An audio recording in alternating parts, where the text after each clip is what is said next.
Welcome to the Know. I'm Ashley. It is Friday, my dudes. That means almost time for the weekend. But first, let's fill your head with a whole bunch of news you can forget over the weekend so you can fill it up all over again next week. President Trump made lots of headlines yesterday when the White House announced that he was going to be meeting with video game industry executives next week as part of an ongoing debate about school safety, which is apparently video games' problem. The only other problem besides that is that this was a total surprise to the video game industry. The ESA released a statement yesterday saying that neither the ESA nor any of its members, like, Microsoft, Nintendo, Activision, EA, Sony, you get the idea, the big players, no one had been contacted by the White House for a conversation like that. The ESA spokesperson went on to say the same video games played in the US are played worldwide. However, the level of gun violence is exponentially higher in the US than in other countries. Numerous authorities have examined the scientific record and found there is no link between media content and real-life violence. I maybe had to pre-order the meeting invite to get it. Maybe it's a loot box. Xbox Live was super down for a lot of people yesterday, leaving a lot of gamers unable to access gaming and social services for the better part of the afternoon. Games like Fortnite, Rainbow Six Siege, Street Fighter, they were all affected, but hey, good news, things are back up and running normally again, according to the Xbox Live status page. However, Microsoft's had another just tiny problem with its Xbox Live service. There's a bug showing the full names of some of its users without their permission. Kotaku reports that this is happening to a number of gamers with their first and last names being displayed to others instead of their gamer tags, even if that's not the setting they have enabled. Microsoft told Kotaku in a statement, "We're actively working to address an issue some users may be experiencing with their profile." But hey, on to some better news about Xbox. It's apparently getting a pretty cool new feature for Mixer. The Xbox streaming platform has just announced that it's now possible as a streamer to share your controller with someone else, meaning, say, a viewer could now take direct control of your game, maybe help you through a tough bit if you really suck at it, or show you some cool thing. They detailed the update on the Mixer blog, writing, "The viewer will have the ability to use any Xbox button, minus the guide button, either online or by plugging in a controller to their PC. And since Share Controller is built directly into Xbox, it can be used with any Xbox One game. Viewer and streamer can work together in the game or not, which will result in some great moments and even a little hilarious chaos." Oh man, that's not going to be annoying at all when people are trying to tell you how to play a certain part of the game and you're trying to figure out for yourself. Look, chat can be really, really helpful, especially if you're having trouble through a game. They can also get real frustrated if they feel like you're not good enough at it and you're like, "No, I want to do it for myself," and they're like, "Just do this." Now they'll be like, backseat driving, it's gonna be the best, but also the worst. But also, actually a lot of really cool potential there, honestly. And it works great on Mixer because that's one of those services that has the lowest latency between the stream and the game, so pretty dope. Several big-time developers at Square Enix are now becoming some of its head honchos, which is really cool, very developer first. The publisher just announced some major promotions for a few names you may have heard before, including Final Fantasy producers Yoshinori Kitase, Shinji Hashimoto, and Naoki Yoshida, along with Dragon Quest and Nier producer Yosuke Saito. Following the promotions, these producers and others will now be either directors or executive officers. DualShockers writes that Square created these types of promotions several years back in order to more quickly adapt to changes in the business of video games. So, given the pedigree of some of these names, hopefully means some very exciting changes are on the horizon for RPG fans. Is Diablo coming to Nintendo Switch? Finally, wait, hold on, is this the Diablo project they've been teasing? Or, well, I mean, they haven't been teasing it. We've been, I guess, trolling their job application stuff, but hey, either way, a mysterious tweet from Blizzard got everyone real excited about the very possibility that this could happen earlier this week. The tweet showed a Diablo-style nightlight that was turned on and off multiple times, or switched on and off, if you will. At least, that's how the internet's taking it, that's how I'm taking it. The tweet was very quickly flooded with replies from happy Switch owners. Well, Blizzard later dumped cold water on that idea, telling Polygon, "We can assure you we're not that clever. It was meant to be a fun community engagement piece. We have nothing to announce." I'm not buying it. It's kind of difficult to believe they would post something like that and not anticipate how the internet's gonna take it. Either that or they're just straight up trolling. Maybe they're not ready to announce something yet. Maybe it was one of those posts that was supposed to be scheduled out and then they got the day wrong. I don't know. We'll have to wait and see. It is worth noting that another tweet from Blizzard in 2016 got people thinking that its card battling game Hearthstone might be coming to Switch. That didn't happen, so who knows, this one could potentially not happen, but God, Diablo would be awesome on Switch. I'm just saying. Blizzard, get on it. If you're not on it, get on it. The creator of Duke Nukem is still making shooters, and it just released a new one that's based on some very old tech. 3D Realms just put out a game in early access called Ion Maiden that was created by the Build engine, the same one that ran Duke Nukem 3D back in the day. Definitely a throwback to the 90s era of just gory 3D shooters, and honestly kind of a really cool blast from the past. And the way they're doing early access is different from most other studios. The devs say that the preview campaign for the game is fully finalized and playable, and during the early access period, they will periodically introduce new features and content. The full single-player campaign will be released as a free update to early access members later this year, and 3D Realms says it will be in early access for around 6 months.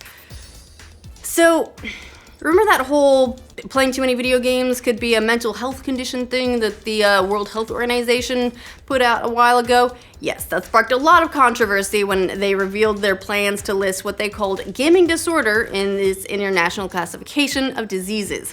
ICD says the alleged disorder is characterized by a pattern of persistent or recurrent gaming behavior, which may be online or offline, but now a group of 36 researchers and mental health experts are opposing the classification in an upcoming paper.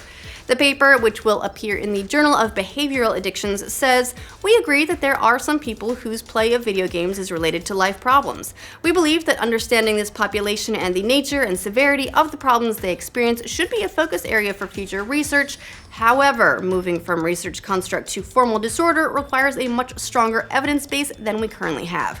So, basically they're saying, not so fast, WHO. Summer blockbuster season is starting early this year in a surprise move yesterday, and with the help of Marvel's Robert Downey Jr., Iron Man himself. Marvel Studios announced that we all get to see Avengers Infinity War earlier than we thought. Just kidding, not all of us. Those of us in the US, because the UK was already getting it earlier. Originally slated in the US for a May 4th release, Infinity War will now release on screens across the globe April 27th. The move was announced via a cheeky Twitter back and forth between Robert Downey Jr. The actor asked the official Marvel Studios Twitter handle if he could see the movie early, and they're like, how about April 27th? And he was like, hey, can I bring some friends? And then they were like, oh, by friends, he meant all of us. And hey, now we can all say we're friends with Tony Stark. I don't know. They moved the date for him. Or, well, they made it look that way. It was kind of fun anyway. This means that the culmination of 10 years of Marvel Cinematic Universe world building will be releasing same day worldwide. Don't have to worry about spoilers. This does buck the trend of the lucky Europeans getting all the Marvel movies a week earlier than the US, which they have done in the past. It also means there's less chance of Infinity War's box office getting cut short by Disney's other massive franchise picture that's opening in May, the young Han Solo standalone Star Wars movie, and it also gives them a little bit more breathing room from Deadpool so we don't get all superhero fatigue in 1 month. Spread it out just a little bit. Hey, if you're a fan of Discworld, this is an exciting time to be alive. Today, the BBC is working on bringing Terry Pratchett's popular fantasy series to the small screen in a limited 6-episode series titled The Watch. So, yeah, it's not the whole Discworld, it's The Watch. Pratchett's Discworld spanned 41 books, so this will be just, a little bit, and it's gonna focus on the city watch of Ankh-Morpork, or, well, presumably so, given the name. Ankh-Morpork, for those who don't know, is a giant city that's really at the heart of the magical world. It's sort of the Discworld equivalent of London. The books were more interested in telling smaller stories taking place on Discworld than following the same characters of 41 books. So there's a bunch of different mini-series throughout, which means the sky's really the limit for the BBC, who say they do plan on returning to Discworld for more limited series in the future. Not the first time Discworld's been adapted for UK television. Sky One previously adapted Color of Magic, Hogfather, and Going Postal, but could be the first time we see one entity diving this deep into Terry Pratchett's very flat, very special world. I'm excited as long as they get the characterizations right and manage to do a lot of fun wordplay, because that's one of the things that makes Pratchett's work so special. So in less happy news, a Twitch streamer admitted to killing a dog. Simone Scott, known as Aqua or Aqualadora, said in a recent live stream that she killed a dog while she was volunteering at an animal shelter in Santa Cruz, California. That happened after Scott was on a live interview with some other streamers, and host Raj Patel asked them what was the worst thing they'd ever done. Scott replied, "I used to work for a veterinary technician, so I once killed someone's dog on purpose." Scott later implied in a tweet she wasn't being serious, but a Santa Cruz news station now says the authorities are investigating because, yeah, that's a possible crime. So, as to what actually happened right now, a little bit up in the air. What Scott said later was you'd think this community would know how to recognize a troll when they see one, but that hasn't exactly stopped the doxing attempts she's received since. It's not going to stop the investigation either. For its part, the shelter she volunteered at, it says she was never an employee and that her role was to socialize animals, so she wouldn't have had access to the tools necessary to euthanize the dog as she claimed. Still, even if she was trolling under the new community guidelines Twitch is rolling out, she could find herself permanently banned from the platform. Now, we've seen DDoS attacks before, but man, this latest one takes the cake. The developer platform GitHub was recently hit with what looks like the biggest DDoS attack ever recorded on Wednesday, with the site getting hit with 1.35 terabits per second of traffic. Wired said there were few parallels to the attack. In 2016, a internet infrastructure company, Kdin, was hit with one that peaked at 1.2 terabits per second and caused connectivity issues across the US. But as for this recent one, GitHub called for help from its DDoS mitigation service, Akamai, which rerouted all of the traffic, as well as weeded out and blocked malicious packets. It didn't actually last that long. After 8 minutes, the attackers backed off. So yes, pretty major attack, but actually really impressive work on handling it too.